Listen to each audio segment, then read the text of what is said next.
सर्वसामान्यांच्या हक्काचा आवाज जागर जनस्थान। स्वर्गीय गणेश दत्तात्रय धात्रक शिक्षण संस्थेत आषाढी एकादशी निमित्त पायी भव्य दिंडी सोहळ्याचे आयोजन करण्यात आलं। जेल रोड येथील स्वर्गीय गणेश दत्तात्रय धात्रक शिक्षण संस्थेत दरवर्षीप्रमाणे आषाढी एकादशी निमित्त पायी दिंडी सोहळ्याचे आयोजन करण्यात आले। भक्तिमय गीतांवर विद्यार्थिनींनी लेझिम पथकावर ठेका धरला। राजराजेश्वरी चौकात तसेच छत्रपती शिवाजी महाराज पुतळा येथे शाळेच्या शिक्षिका भक्तिमय गीतांच्या टाळ मृदुंगाच्या गजरात लीन झाल्या होत्या।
यावेळी संस्थेचे संस्थापक माननीय दत्तात्रय धात्रक सर, रंजना धात्रक, अभिनव बाल विकास मंदिर व विद्यालयाच्या मुख्याध्यापिका Jayashree Sarode, angel English medium स्कूलच्या प्रिन्सिपल मनीषा दराडे, डेफोडिल मॉन्टेसरीच्या प्रिन्सिपल कीर्ती धात्रक उपस्थित होत्या।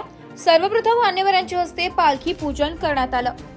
त्यानंतर शाळेपासून राजराजेश्वरी चौक, गणेश व्यायामशाळा, सैलानी बाबा दर्गा, दसक्षणी मंदिर, पुन्हा शाळेच्या येथे दिंडी सोहळ्याचा समारोप करण्यात आला। दिंडीचे ठिकठिकाणी महिलांनी औक्षण करून स्वागत केले। यामध्ये लेझिम, बँड पथक, दिंडीच्या वाटेवर रांगोळी काढत भजनी मंडळ, आरती, विविध भक्तिगीते, भजन यांचे आयोजन करण्यात आल्याने संपूर्ण परिसराला पंढरपूरचे स्वरूप आले होते। तसेच विद्यार्थ्यांनी विविध वेशभूषा साकारल्या।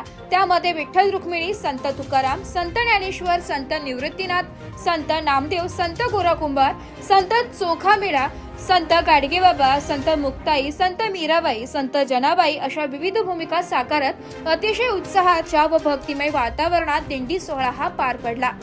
या पालखी सोहळ्याचे सूत्रसंचालन शोभा वाढवणे यांनी केले। सोहळ्याची सांगता ही आरतीने तसेच विठ्ठल नामाच्या गजराने संपन्न झाली।